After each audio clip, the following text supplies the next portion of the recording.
Hola, ¿cómo están? Qué gusto reencontrarnos acá en Mega TV. Ustedes saben que todas las noches de martes a viernes hablamos con alguna personalidad del ambiente, ya sea del ámbito profesional, los deportes, la cultura, el arte, la política. Siempre es un gusto tener este tiempo destinado a una persona y ahondar en algunos temas. Hoy vamos a hablar con un economista, pero también abogado. Una mezcla bastante llamativa, ¿no? Él se llama Jorge Schreiner Marengo. Está sobre todo al frente de un instituto muy importante que iremos comentando enseguida, que se dedica justamente a estudiar los temas de la economía a nivel local y regional, pero también es académico, también es profesor y tiene una visión interesante que queremos compartir hoy sobre lo que va sucediendo en nuestro país y en la región. Vamos a presentar su semblanza y después comenzamos a conversar la noche con nuestro invitado.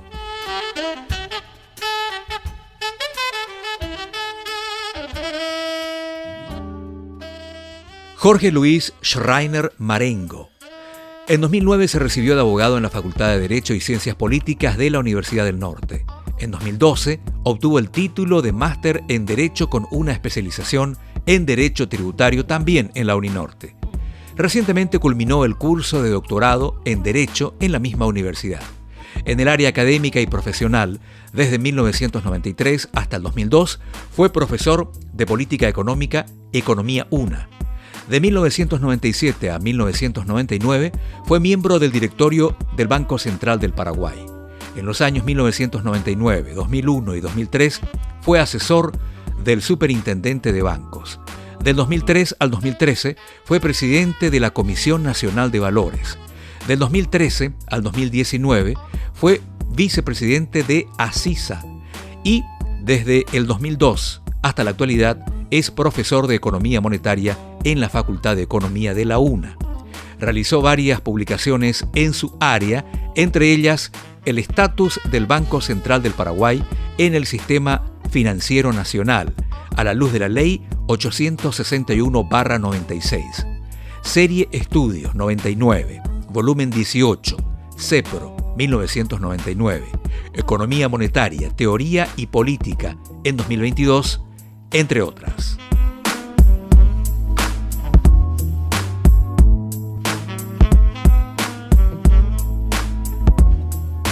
Bueno, estimado Jorge Schreiner, un gusto recibirte. Una mezcla de apellido alemán e italiano, Schreiner Marengo.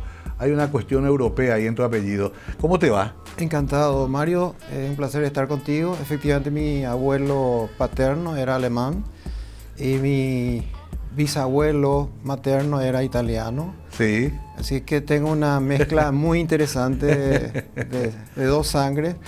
En la práctica soy bastante alemán en mi forma de trabajar, etcétera, etcétera. Pero reconozco que hay una parte de Marengo que funciona muy bien. Claro, es buena la mezcla porque es más lírico lo italiano, lo latino, ¿no?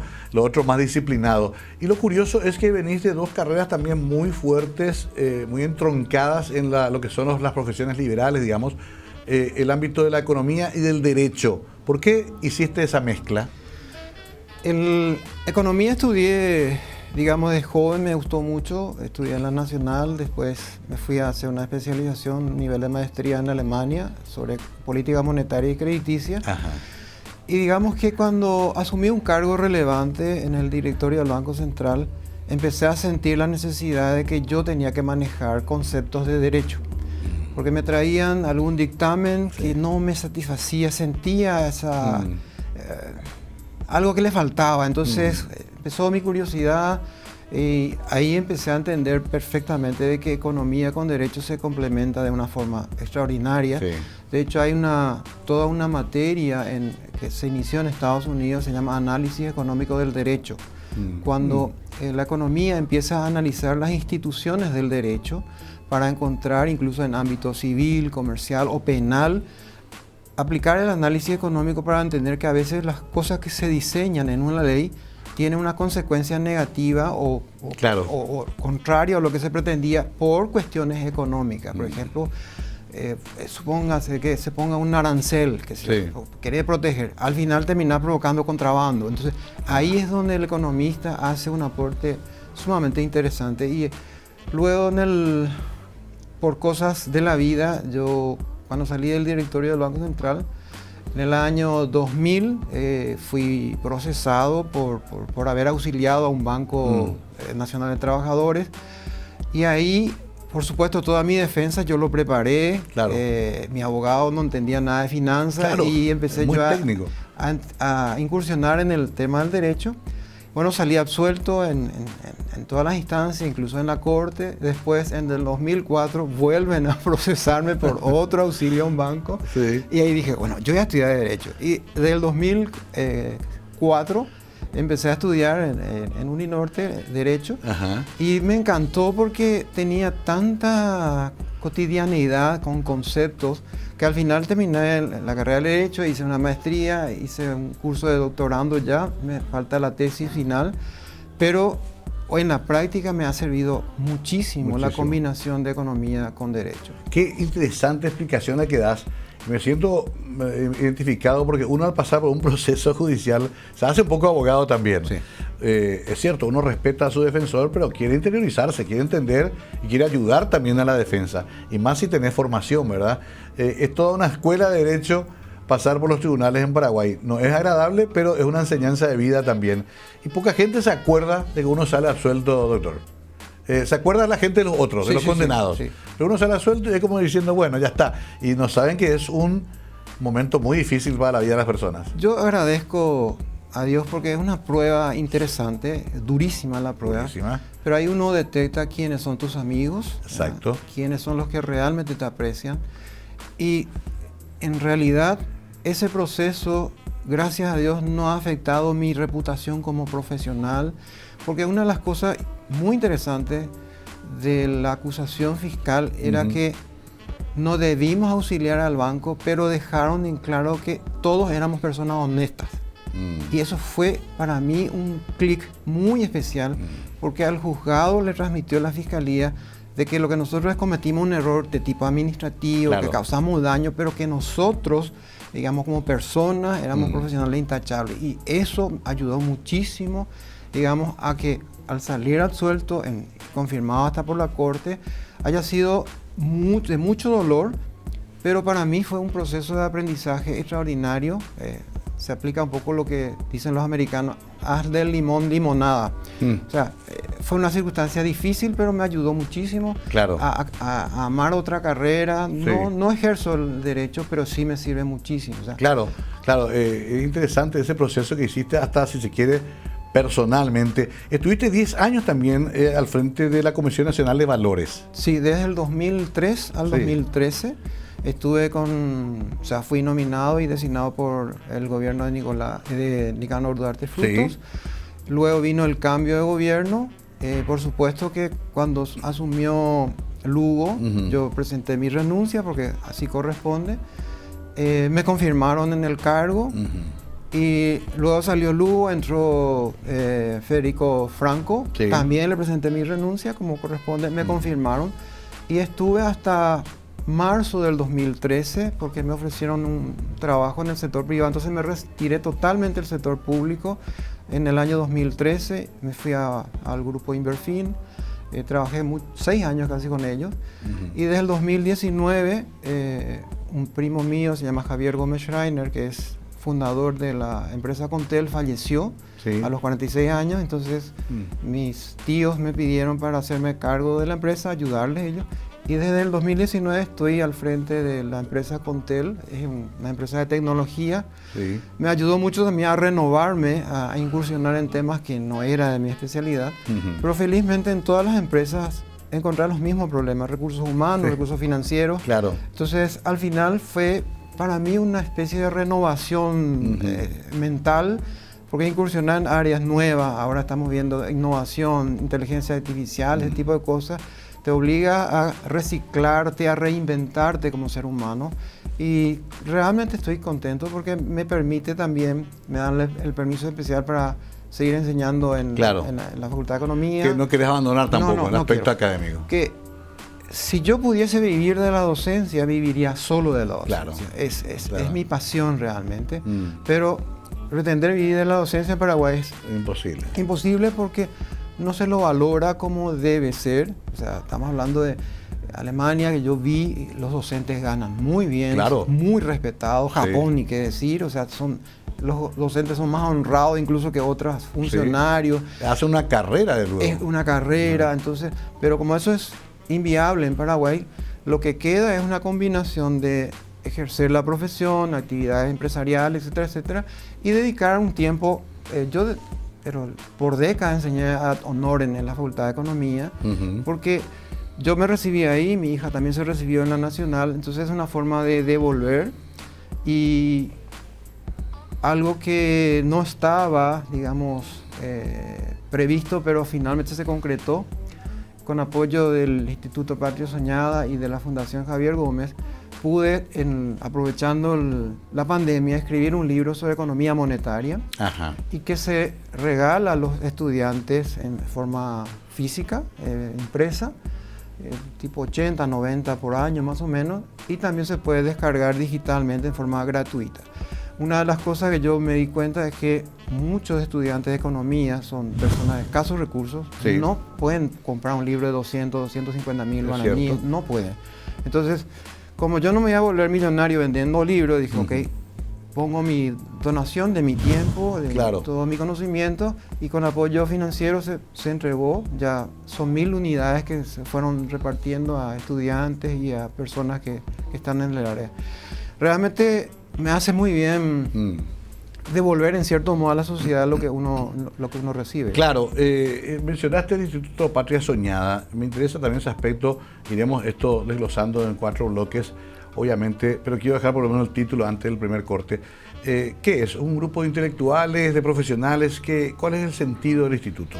Fue creado originalmente como un centro de pensamiento o tanque de pensamiento. Sí. Reúne a gente del área de educación, economía, seguridad.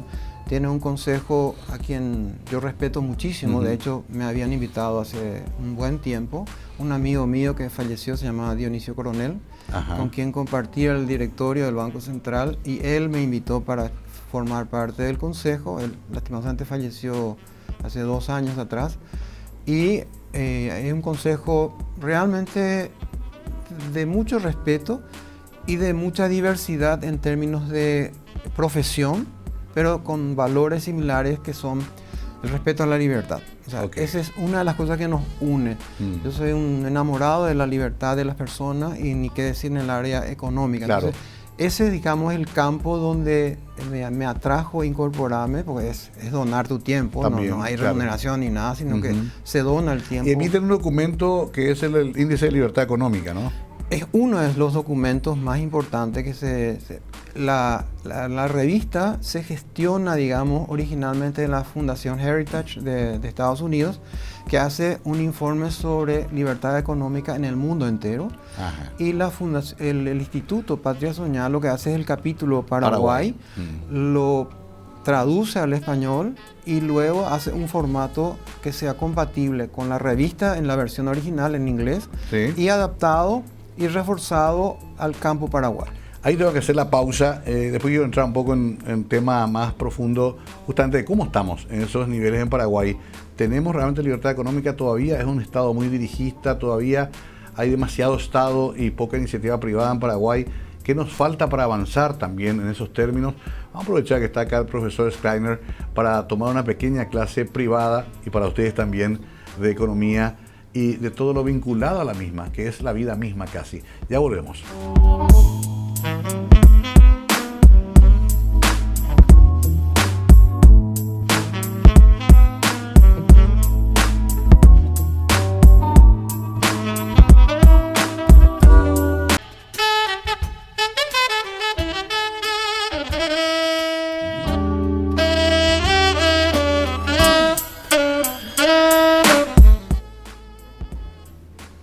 Estamos con el doctor Jorge Schreiner, es invitado especial nuestro hoy, especialista en economía, pero también avisado en cuestiones legales y sobre todo con una gran experiencia, una gran expertise, tanto en el ámbito público como privado y en la docencia. Y ahí cuando comenzamos a hablar de libertad económica, política monetaria, varias otras especialidades, doctor, me quedé pensando cómo estamos hoy. Hay una visión optimista, se habla de una macroeconomía sólida, saludable, pero todavía en el día a día de la gente se siente mucha carencia, se siente como una suerte de inseguridad todavía, y la gente hace la pregunta más simple que vas a escuchar siempre: ¿en qué me beneficia esto a mí? También los números grandes, también las políticas económicas, el marco regulatorio, pero a mí me sigue costando muy caro el tomate, te dice la gente. ¿Cuál es la relación entre ese pensamiento económico más macro y lo que la gente percibe? Te agradezco la pregunta porque es bastante frecuente la queja de la gente de que aquello que es macro no me afecta, digamos. Y tiene que ver con la forma en que se genera ese concepto que es Producto Interno Bruto. Es la sumatoria de todos los bienes y servicios que se genera en una economía en un periodo determinado. Entonces, si uno tiene un sector extraordinariamente dinámico, pero poco generador de empleo, como es la agricultura mecanizada, ultramoderna tenemos en Paraguay, no genera tanto empleo. Sin embargo, aquellos que son generadores de empleo, son las pymes o pequeñas empresas, son generalmente de tipo informal. Entonces, al tener vos informalidad, no se registra su actividad, no se ve, digamos, sus efectos. Entonces, ahí es donde Paraguay tiene una serie de actividades y reformas profundas que debe hacer. Una de las cosas interesantes que detectamos en la publicación de esta revista es que justo en la semana en que nosotros explicamos al público, se dijo que Paraguay alcanzó el grado de inversión, o sea, triple B. Y todo el mundo se entusiasmó de que iba a llover inversiones a Paraguay. Y lo primero que yo hice personalmente y me encargué en varias entrevistas de explicar, no es así la cosa. ¿Qué es lo que analiza un inversionista que va a traer su dinero e invertir físicamente en Paraguay versus aquel que compra un bono del Estado paraguayo o un bono de una empresa paraguaya? Claro. El triple B es ideal para el que compra el bono del Estado paraguayo o bono de Tigo o cualquier otra empresa. Porque tiene más seguridad que se le va a pagar. Exacto. Lo que califica Moody's en este caso es que tiene capacidad de repagarte. Por lo tanto, ya no es especulativo, sino es inversión. Pero cuando va a invertir, las personas analizan cuál es su seguridad jurídica. Si yo compro una finca para instalar una fábrica, ¿estoy seguro que esa finca es realmente lo que me vendieron? Tenemos problema catastral y tenemos problema registral. Mientras estos dos temas no se resuelvan correctamente para que tanto el paraguayo como el extranjero que venga a invertir no se resuelva, olvídate de las grandes inversiones y masivas inversiones. Otro aspecto que también analizamos muchísimo es, ok, tu caso, fuiste intendente de Asunción. Yo quiero hacer un edificio nuevo. Muy bien, mis planos tardan, no me aprueban enseguida. Claro. Mi licencia comercial tarda. Al final la gente construye nomás y después ve cómo arregla. Entonces, esa inseguridad jurídica respecto al plano, respecto a tu licencia ambiental o comercial, o sea, son campos microeconómicos que son fundamentales desde el punto de vista del diseño institucional del Estado que Paraguay flaquea. Claro, que hay que ir resolviendo. Hay que ir resolviendo. No podemos quedarnos con el grado de inversión, ya está, listo. No, que el hecho de que tenga estabilidad macroeconómica, el nivel de precio estable, extraordinario es el aporte. Pero cuando se pregunta a uno, ¿qué requiere un inversionista para radicarse en Paraguay? Las condiciones institucionales son las que priman. Claro. No la estabilidad macroeconómica per se. Muchos inversionistas se van a países inestables macroeconómicamente, pero sabe que no debe coimear a un juez para que le resuelva. O sea, miran más el aspecto seguridad jurídica por sobre la seguridad política o cualquier otro elemento. Esa parte sí Paraguay tiene una debilidad todavía muy grande. Hay campos donde hay que trabajar muchísimo. Una de las cosas que yo propugno es cambiar nuestra constitución en lo que se refiere a darle realmente independencia al Poder Judicial. Una de las cosas críticas en nuestro país es que hay un consejo de la magistratura, donde están legisladores, interesados. Al final, a quienes se designa, la terna sale... Responden a los intereses. Responden a los intereses. Claro. El modelo americano que yo siempre trato de defender es que el presidente de la República propone al Senado a un candidato. Muy bien. Después de pasar todo el filtro de revisar su vida privada, etcétera, etcétera, una vez que le dan el acuerdo y le designa al presidente, esa persona dura en su cargo hasta su muerte. Versus 5 años. Yo tengo fiscales, jueces que tienen que cada 5 años rendirle pleitesía a un grupo de 9 personas, representantes de la... Entonces se politiza, no la designación. La designación es una cuestión política. Claro. El acuerdo entre el presidente de Estados Unidos y el Senado es una cuestión política. Sí. Ahí acaba la política, porque va en su cargo, el tipo ya nadie se mete en su gestión ni nada. Pero acá, ese sistema de cada 5 años tengo que ir. Claro. Y ya 2 años antes están haciendo lobby de vuelta. Están haciendo lobby, entonces ahí hay una injerencia muy fuerte del sector político más de lo debido. Tenemos entonces un poder judicial absolutamente cooptado por el poder político. Y es una realidad dura y cruda, pero hay que mencionar. Se extiende ese fenómeno, doctor, a el jurado de enjuiciamiento también, que es el brazo ejecutor, digamos, de muchas de esas políticas vinculadas a nuestro sistema de justicia. Yo soy contrario a los modelos corporativos. O sea, prefiero los modelos sencillos. Por ejemplo, nosotros tuvimos por mucho tiempo en Banco Nacional de Fomento un representante de Agricultura, un representante de los...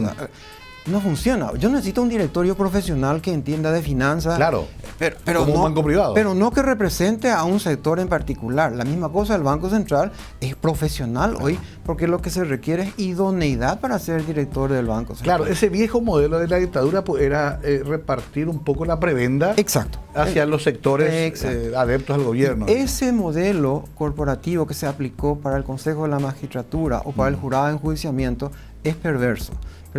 Yo prefiero el modelo simple de Estados Unidos y después el de la Corte puede tener juicio político, pero todos los demás son juzgados por la propia Corte. Claro. O sea, al tener la Corte la potestad de juzgar a sus miembros, le estás dando la independencia que necesita. Ahí entramos en otro problema, doctor, que es la calidad de nuestra representación política en el Parlamento, que ha tenido una franca decadencia y que, digamos, es triste porque en 35 años de democracia, en vez de subir, hemos bajado de nivel, inclusive de discusión en el Parlamento. Y no es tan fácil resolverlo, porque la democracia es así, ¿verdad? No es difícil seleccionar a quienes van a llegar de una manera discriminatoria. Una de las cosas que no hace mucho realmente aprendí de un gran filósofo austriaco que se llama Karl Popper, donde distingue lo que es la regla de quién debe gobernar, que es, la pregunta es, ¿quién debe gobernar? El mejor es un rey, los mejores es una aristocracia y la mayoría la democracia. Pero la mayoría, sin ciertas reglas o principios republicanos de cómo se gobierna, puede convertirse perfectamente en una dictadura de la mayoría y en contra de una minoría. Entonces, el cómo se gobierna es mucho más importante preguntarse. No ser elitista en el sentido, ok, todos mis legisladores deben ser PhD. No va por ahí. Sino, ¿cómo debe legislar? ¿Cómo debe gobernar el presidente? Entonces, si hay principios rectores en la Constitución, va a servirnos eso. Y ahí es donde yo encontré, al hacer un estudio de la Constitución, muchas normas son contra Stroessner. Sí, se hizo pensando en eso. Se hizo pensando en el pasado, en que nos vuelva. La no reelección es pensando en Stroessner, pero no se pensó en un Paraguay del futuro. Entonces tenemos muchísimas reglas institucionales en la Constitución que son contrarias a un Paraguay moderno. Un campo extraordinariamente complicado es, por ejemplo, el derecho de propiedad. Inicia protegiendo la propiedad, el artículo 109. Sin embargo, aparece un concepto de latifundio improductivo, dice. Hoy un bosque de 100.000 hectáreas es productivo porque genera oxígeno para el mundo. Concepto. Entonces, si vos decís, este tipo tiene 100.000 hectáreas de bosque improductivo, se hace reforma agraria, se reparte, se destroza, se deforesta y después termina el Paraguay pagando el país. Entonces, ese tipo de concepto errado de décadas de errores conceptuales tiene nuestra Constitución. Tenemos que hacer una pausita, es apasionante este tema, porque ahí vamos a llegar hasta el momento en que habrá que hacer una nueva asamblea, animarnos a hacer una reforma en serio, pero ahí también aparecen los fantasmas de la los apetitos políticos particulares, ¿no? Algunos quieren la reelección nomás, otros quieren tal cosa nomás. ¿Cómo hacemos ese gran pacto social que sería una nueva constitución? A la vuelta hablamos de ese y otros temas con nuestro invitado de esta noche.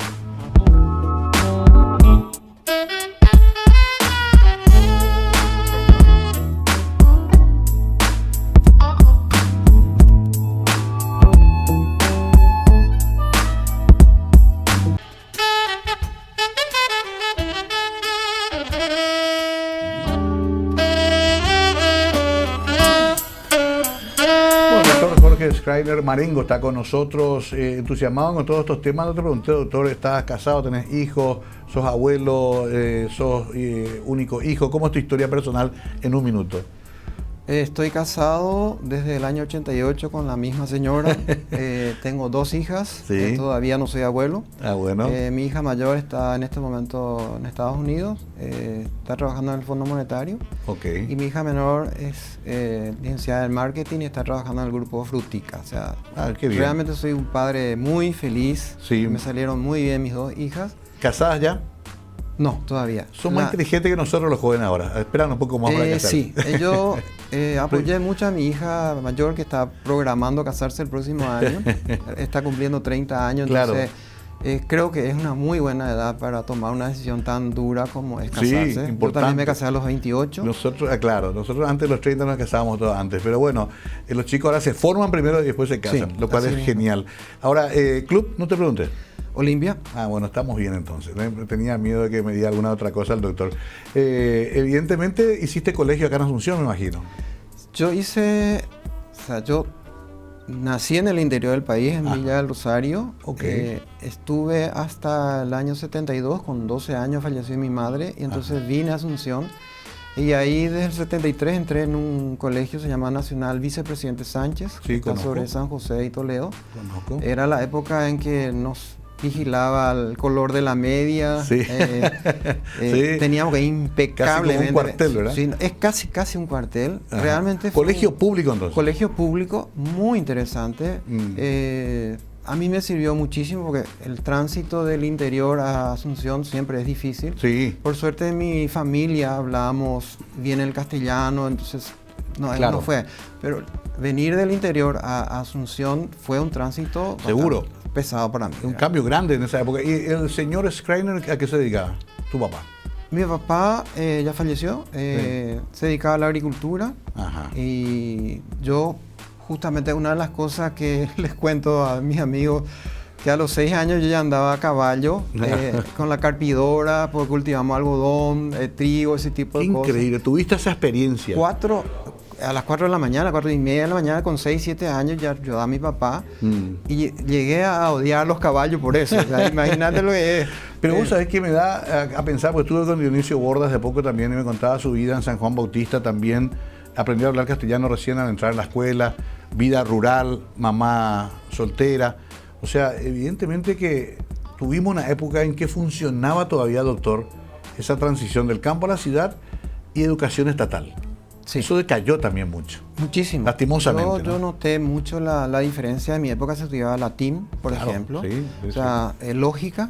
Sí. O sea, muchos temas. Álgebra, muchos temas, digamos, que son útiles para el pensamiento crítico. Exacto. Se dejaron de enseñar. Entonces, también ética, ciudadanía, un montón de temas. Cívica y moral, me acuerdo. Cívica y moral. O sea, una de las cosas que yo siempre le digo a la gente, que una persona a los 18 años sale no preparada para la vida en Paraguay. Cierto. Porque le llenan de materias que en el fondo no le ayudan mucho. Sí. Yo soy partidario de enseñarle un poquito de finanzas, claro, que es un presupuesto familiar, claro, tasa de interés, o sea, un montón de temas que hacen a su vida. ¿Por qué se endeuda tan mal la gente? Sí. Porque no tienen la más pálida idea de cómo se calcula una tasa de interés, cuánto le cuesta.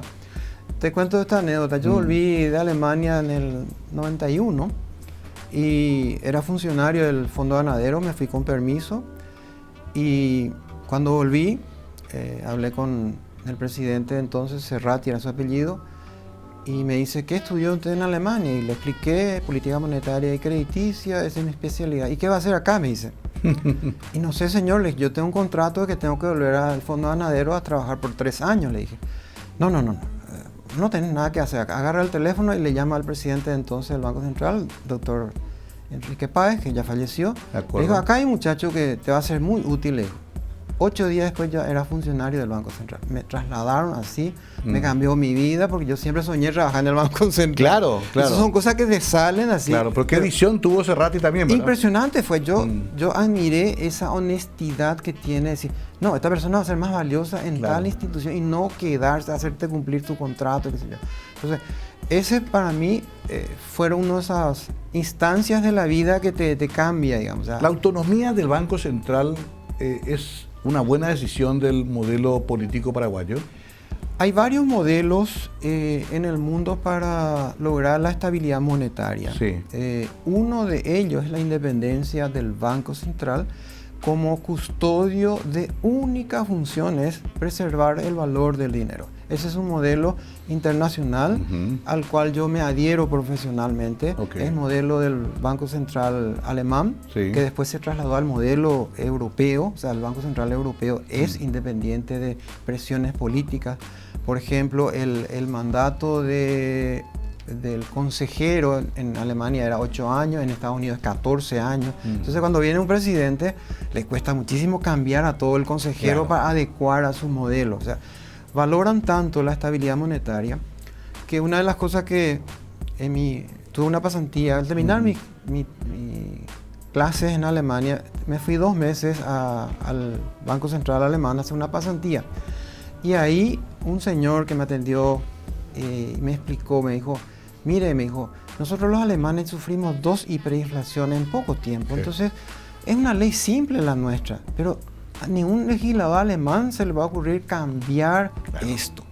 A ustedes les conviene poner en su constitución, porque para que sea complejo cambiar, ponga ahí que el rol del Banco Central es la estabilidad monetaria. Se diseñó, yo participé bastante en las discusiones del 92, así como un jovencito que recién vino de Alemania, etcétera, participé en la redacción. Salió una redacción poco feliz en nuestra constitución, porque a diferencia del modelo chileno, que dice que se prohíbe al Banco Central prestar en forma directa o indirecta al fisco, acá pusieron la palabra al margen del presupuesto, coma, al margen del presupuesto. ¿Qué significa esto? Que si sale una ley que le obliga al Banco Central a dar un préstamo al fisco, va a ser constitucional. Lo que está prohibido es que se dé al margen del presupuesto. Entonces puede adelantarle, darle un préstamo con una ley. Y ese es un regalo fatal del año 92 que tenemos como una debilidad. Por suerte, no sé por qué aprendimos como sociedad, creo que a valorar la estabilidad monetaria y nunca, salvo aisladamente, que yo lo mismo lo presencié. ¿Qué hace esa reserva de tantos 1.000 millones? ¿Por qué no usamos para ayudar a arreglar todos nuestros problemas sociales? Y cuando se le explica, ¿para qué sirve esa reserva? Vos sacás cuando abunda dólar, sacás de ahí y lo vas devolviendo cuando... O sea, si esa reserva lo usás para repartir a la gente, para ayudar a los problemas sociales, cuando ocurra una tormenta realmente no vas a tener. Porque las reservas tienen un rol fundamental de asegurar el movimiento de capitales de Paraguay con fluidez, sin ningún tipo de distorsión. No está para cosas de largo plazo, no está para financiar inversiones. Desde el punto de vista económico, ¿cómo te definís? Porque viste que hay varias escuelas, ahora hay toda una discusión, apareció toda esta teoría de Milei, casi radical, hay otros más sociales como el gobierno brasileño, Chile tiene su propio modelo. ¿Cómo te definís ahora que hay tanta variedad? Yo sigo siendo fiel a la economía social de Alemania porque combina la libertad económica, o sea, la base de toda la economía es la libertad económica y una intervención del Estado para corregir aquellas distorsiones. O sea, como decir, yo confío en el emprendedurismo, yo confío en la creatividad, pero sé que ese resultado no siempre es lo mejor desde el punto de vista social. Entonces se diseña políticas sociales, políticas de empleo, etcétera, etcétera, que ayuda a que el mercado funcione. Entonces, lo que sí me fascinó, y hasta ahora me fascina el modelo alemán, es que todo lo que fuera posible, mercado. Todo lo que fuera necesario, Estado. ¿Qué significa esto? Que yo tengo que comprobar de que es necesaria la intervención del Estado. O si no, no haces. O si no, no lo haces. Okay. Entonces, ahora, ese modelo de los fundadores hoy en día en Alemania deja mucho que desear. O sea, se alejaron muchísimo. En términos profesionales, para confirmarte, yo estoy en ese intermedio. ¿Por qué? Porque tenemos modelos extremos de la escuela austríaca, Sí. que es incluso la propuesta extrema de von Hayek, se llama el economista y filósofo austriaco, que también es seguidor Milley, es eliminemos los bancos centrales. Sí. Y su modelo es que no haya bancos centrales, sino que los bancos privados emitan su propio dinero. Esa es una propuesta académicamente súper interesante, Claro. pero inviable en la práctica. Te doy un ejemplo sencillo, Mario. Sí. Vos tenés en Paraguay aproximadamente 15 bancos. Imagínate el escenario de que haya 15 monedas emitidas por estos bancos. Claro. ¿Con qué vas a contabilizar? ¿Con qué vas a pagar? Si el dinero nació justamente para facilitarle Claro. la vida a la gente, de que yo tengo una sola moneda, mis transacciones están todas expresadas en esa moneda, mi contabilidad está expresada en esa moneda. Ahora tengo 15 monedas circulando. Sí. A mí me parece hasta una teoría provocadora. No hay ejemplo en el mundo, ¿verdad?, que haya hecho No, eso. ninguna. Ahí O sea, quiero, sí. cortito, quiero que resumas ese concepto, te voy a dar la pausa y después entrar en el tema que me dejé pendiente, que es la Constitución, si hay que o no hacer una nueva. Pero cerrar el concepto, por favor. La propuesta quedó como una curiosidad académica, pero criticado, y entre los cuales me encuentro yo, de que es inviable técnica y políticamente. ¿Y la dolarización? La dolarización es un camino de renuncia a tu soberanía monetaria para decir, ok, yo no confío en mi institución, confío en Estados Unidos. Yo soy del criterio de que si uno tiene una regla constitucional y legal suficientemente fuerte para asegurar un banco central independiente, funciona. Lo demostraron los chilenos, lo demostraron los colombianos, claro. Paraguay también lo está demostrando. O sea, si uno diseña algo que no lo pueda cambiar fácilmente las personas y con tranquilidad y paciencia explicarle a la gente por qué es necesaria esta estabilidad, la gente empieza a respetar. Banco Central tiene un respeto muy grande de la sociedad porque se institucionalizó los últimos 30, 40 años, casi no hay esos nombramientos políticos ni nada. Se respetó la carrera. Sí. Y yo fui parte, gracias a Dios, de ese modelo, porque en el 97 hicimos reglas de cómo entrar por concurso, se asciende por concurso, y eso se respetó hasta hoy. Bueno, tengo que hacer la pausa, doctor. Qué apasionante estos temas. Vamos a entrar en la última parte, lastimosamente, pero no será la última vez que abusemos de la confianza y el tiempo del doctor Jorge Schreiner, porque hay tantos temas que van a quedar en tintero, pero los vamos a ir desarrollando. Es una forma también de que todos podamos comprender de manera más sencilla temas muy complejos que tienen que ver con la economía, que a su vez tiene que ver con casi todo lo que hacemos en nuestra vida. Ya volvemos con la última parte de esta charla.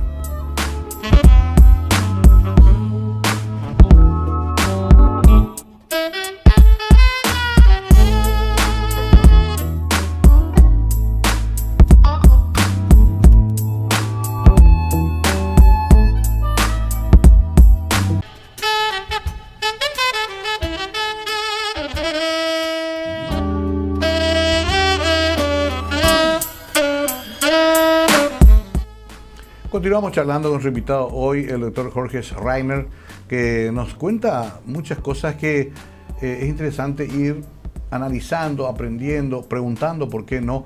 A propósito, ¿tenés alguna vinculación con el mundo informático? ¿Estás en alguna página? ¿El instituto tiene algún lugar donde uno pueda consultar? El instituto sí. Yo personalmente no le hice caso hasta ahora todavía a mis hijas. Quieren que tenga un blog. Claro. Para ser cool, me dicen. Pero el instituto sí uno puede entrar. El instituto sí tiene. ¿Cómo figura el Instituto Paraguayo? IDPPS. Te voy a dejar a la salida para poner después datos, ahí sí, con mucho gusto. Ahí podemos entrar a buscar los documentos. Tiene sus publicaciones. Sí. Tiene mi libro también en digital, versión digital, se puede descargar. Y en esta última revista hablaste de dos temas puntuales. Sí, a mí me tocó analizar como restrictivo de la libertad económica en Paraguay el mercado laboral. Y el otro tema es el déficit fiscal. Son dos cuestiones que yo escribí, tiene como 6 páginas aproximadamente. El mercado laboral, el gran tema nace en la propia Constitución, porque en la Constitución remite a un concepto de salario mínimo. Ese salario mínimo está definido de acuerdo a la Rerum Novarum de 1891, que es el trabajador y su familia. Sí. Por lo tanto, algo que ya 40 años después fue modificado por la 40º ano, de que se tenía que tener en cuenta al estudiar el salario, la situación del trabajador, pero también la situación de la empresa, la situación del país. Claro. Entonces, cuando uno encuentra en la Constitución del año 92 un artículo que remite al trabajador y su familia para que viva dignamente, tenemos un gran problema en la práctica, que es ¿cuál es el salario mínimo? Si yo tengo que definir el salario mínimo para una persona y su familia. Claro. Entonces, ¿cómo hago una persona soltera, joven, recién salida del colegio? No tengo esa flexibilidad para decirle, trabajo de medio tiempo, ok, hoy ya permite la ley. Sin embargo, tengo que calcularle el salario horario por un mínimo para un trabajador y su familia. Entonces, ahí tenemos un gran problema. El otro tema delicado es el concepto de estabilidad, estabilidad laboral, que es un concepto que también hoy se está revisando y está cambiando. ¿Qué es lo grave de ese mandato constitucional que se tradujo después en el Código Laboral? Que al llegar a 10 años, esa persona adquiere estabilidad, ya tenés que, frente a un juez en lo laboral, demostrar la causa justificada para despedirlo. Sí. Ni siquiera estamos hablando, aunque le pagues mucha plata, ya no le podés despedir sin que le convenza a un juez del trabajo de que hay una causa justificada. Por lo tanto, ¿qué hacen las personas? Del lado del trabajador, se transforman. Al cumplir 10 años, se deja estar. Claro, es como, ya tengo mi estabilidad. Total, ya no me pueden echar. Sí. Al saber eso, el empresario, ¿qué hace? A los 8,5 lo despide. Sí. En algunos casos se lo recontrataba, pero hay hoy una jurisprudencia de la Corte de que si le recontrata al mismo patrono, su estabilidad no se interrumpe. Sí. Por lo tanto, la gente a los 9 años ya no recontrata a nadie. Ese es un concepto que tenemos que estudiar. Claro. O sea, al poner salario mínimo más condiciones de vacaciones, estabilidad laboral, son restricciones a la libertad contractual entre las partes. Pero muchos amigos míos te van a decir, sobre todo sindicalistas, te van a decir, esa es una conquista nuestra, no se puede modificar. Correcto, es una conquista que hay que analizar sus consecuencias. Okay. ¿Cuántas personas son formales desde el punto de vista laboral en Paraguay? No llega al 30%. 70% es informalidad pura. O sea, si yo junto el Código Laboral más las reglas del Seguro Social, tengo el escenario perfecto, institucionalmente muy pro trabajador, pero en contra de la creación del empleo. Si vos juntás 16,5 del aporte patronal más el 9, te damos 25% versus 0 si sos informal. Por el lado, exactamente solamente del lado previsional, digamos. No estoy hablando de seguro médico, previsiones, etc. Entonces, cuando mirás las restricciones del Código Laboral, más las restricciones del punto de vista del Seguro Social, tenés el escenario expulsor y no hay forma de que una mediana y pequeña lo soporte. Entonces, no pueden. El costo es muy alto. El que dice que el sistema impositivo paraguayo es bajo, que no es cierto. Que la presión tributaria es baja. La presión tributaria a nivel macro es baja. Estamos hablando de 10,5, 11. Pero la gente de las MIPYMES te dice que no. No. Cuando vos calculás, un temita que justamente estoy pensando investigar y publicar es, ¿cuál es la verdadera carga para una empresa? Muy bien. Si yo pago los 16,5 sobre mis ventas, ¿qué representa? 16,5 si vendo 100, etc. Cuanto más colaboradores tenga por cada venta, más pesado vuelve lo que pago a IPS, lo que pago por mi licencia comercial para el municipio donde estoy radicado, sumando todos los impuestos, el corporativo del 10%, más el IDU del 8%, sumando todo, puede llegar fácilmente a equivaler al 30-35% de tus ventas, versus 0, siendo informal. Entonces, ¿cómo se explica tanta informalidad en Paraguay? Porque tenemos un sistema todavía impositivo que hay que pensar cómo formalizar. Conste que no entraste en patente comercial, en permiso municipal, fitosanitario, MADES, impacto ambiental. Todo. Cuando uno suma todos esos pagos anuales, el costo tributario es bastante alto por empresa en Paraguay. Pero como son pocas las empresas que pagan y las personas que pagan, al dividir por un todo, se queda como tipo 10%. Claro. Ah, qué bárbaro, Qué poco 10%. pagamos. No es cierto que sea 10%. Sí. No es cierto. Interesante, y vamos a esperar una próxima publicación sobre eso, doctor. Se nos va yendo el tiempo rápidamente. Te voy a hacer dos preguntas finales. Una es, si yo fuera un profesor, te digo, en 1 minuto y medio defíname déficit fiscal. ¿Qué es lo que es, como dice el paraguayo, el déficit fiscal? Básicamente es la diferencia entre los ingresos que uno obtiene con relación a sus gastos. Okay. Cuando sus gastos superan a sus ingresos, se genera el déficit. Ganamos más de lo que gastamos más de lo que producimos. Eso implica que alguien te financia. O sea, el déficit es el origen y la causa de la existencia de la deuda pública externa o interna. Okay. O sea, la acumulación de déficit en el tiempo te va explicando el saldo de tu deuda en el tiempo. Cada vez que me financia alguien porque gasté más de lo que recaudé, me financia alguien. Si a eso llegamos a una situación como la nuestra, en que se emite deuda para pagar lo anterior, entonces simplemente acumulamos hacia el futuro el problema y no resolvemos el problema. Estamos bicicleteando. Una de las discrepancias académicas que yo tengo, incluso con este gobierno y con el anterior, es que tenemos una regla fiscal que tiene sus 10 años ya en Paraguay. Muchos se enorgullecen de esa regla que dice no hay que tener un déficit mayor al 1,5% del PIB. Sí. Parece fantástico y a mucha gente le gusta. A mí no me gusta por lo siguiente. ¿Qué pasa en los años de buen crecimiento económico? O sea, 5%, 4%, como este año, por ejemplo. Sí. ¿Por qué tengo que tener déficit? Claro. Tengo que tener superávit en esos años buenos. Entonces, mi consejo en esa revista es que se aplique la regla de José del Antiguo Testamento. Le dijo al rey, 7 años de vacas gordas, 7 años de extraordinaria cosecha, pero vas a tener 7 años de vacas flacas, o sea, de mala cosecha. Ahorre el 25% de toda su cosecha de trigo, etcétera, etcétera. Guárdenlo en depósito y usted no va a sentir esa miseria. Muy bien. Ese es el concepto de superávit o déficit fiscal anticíclico. Ese es el modelo que yo propugno y está escrito en esa... Muy interesante, muy interesante. Invitamos a que se lea esto en esta publicación del Instituto Patria Soñada. Y por último, ya que tocaste, atravesó la conversación casi toda la noche la Constitución Nacional. Hay que reformarla, hay que hacer un nuevo pacto social y sobre todo en qué momento, porque siempre te dicen no, es el momento político. De que la Constitución requiere cambios en el diseño institucional, es clarísimo que requiere cambio. Uno de ellos te mencioné en el ámbito Poder Judicial, es Consejo de la Magistratura. No es una figura que funcione.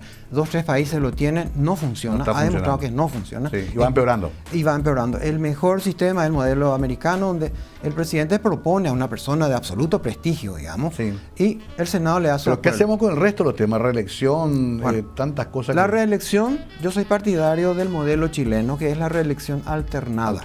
O sea, ¿por qué? Porque si usamos el modelo americano actual, que es 2 periodos consecutivos, el presidente Biden hizo campaña con el helicóptero del Estado.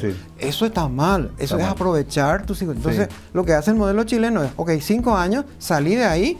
En el próximo recién, espera tus 5 años y volver para no usar el aparato estatal. Ostentando Entonces puede ser reelecto 4, 5, 20, pero en forma alternada. O sea, si accedió una persona de 45 años como el actual presidente, a los 50 años, ¿qué va a hacer si le prohíben totalmente? Claro. O sea, le matan políticamente. ¿Cierto? Y eso está mal. Hay que aprovechar esa experiencia. Imagínate lo que aprende una persona en 5 años de gobierno y desperdiciar ese tipo de talento. Entonces, el modelo chileno a mí me encanta, que es 5 años, sale de ahí, puede volver las veces que gane, por supuesto. Bueno, dejamos ahí 2 ideas, son muchas las que hay que tocar seguramente, pero 2 ideas que pueden ser interesantes y bueno, habrá que ver cuándo es el momento político, ¿verdad? Nunca existe un momento preciso, salvo las crisis. Claro. Nuestro país, y no escapa a muchos países, culturalmente no toma una decisión hasta que esté al borde del precipicio. Sí. Yo vi personalmente... Nos pasó en el marzo paraguayo. Nos pasó siempre y hacemos a la apurada. Lo mejor es justamente convocar a juristas, economistas, sociólogos, vean esta constitución que tenemos, qué es lo que está mal, hacer? Y llevar como tema, cambien esto nomás, no se le ocurra a ustedes juntarse 125 y quieran transformar todo, volver al socialismo, lo que fuera. Sí, que le pasó a los chilenos y tuvieron que volver atrás. Exacto. Tenemos, Consejo de la Magistratura, el derecho de propiedad es uno que está mal diseñado. El otro que tiene un gran problema es el concepto de planes globales de desarrollo. Es incompatible con el artículo 107 de libertad económica. O sea, vos no podés tener un plan de desarrollo y libertad económica, son incompatibles uno con otro.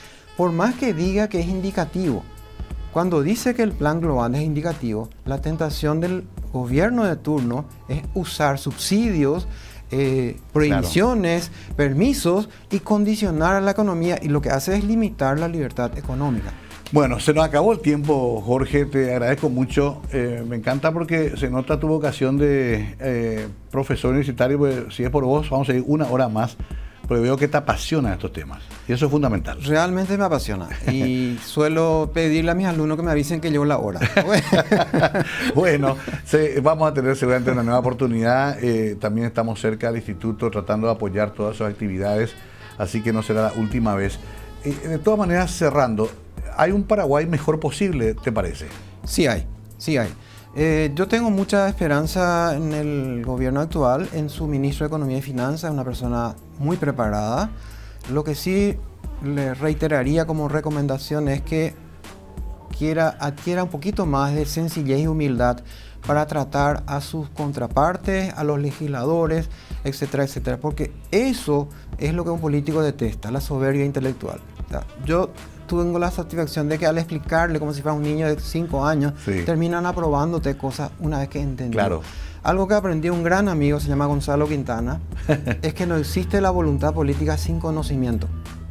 Cuando yo le convenzo de que esta es la idea correcta para resolver este problema, ahí recién tiene que tener voluntad. No existe el voluntarismo sin conocimiento, eso no existe, no se puede. Y ese conocimiento hay que transmitir. Hay que transmitir con mucha sencillez, con mucha humildad, empatía, entenderla, no juzgándole. Bueno, me parece muy bien la sugerencia, ¿por qué no? Para eso estamos también acá en este programa, como una suerte de platea en la cual se pueda también emitir opiniones y sugerencias a los que nos gobiernan. Es muy importante que nos escuchen también. Gracias por venir, Jorge. Un placer. Igualmente, nosotros tenemos que irnos, gente, pero espero que hayan aprovechado y que estos temas sigan en el debate, en la casa, en la oficina, en el grupo social, porque nos atañe a todos. Queremos un Paraguay mejor, sinceramente. Hasta la próxima.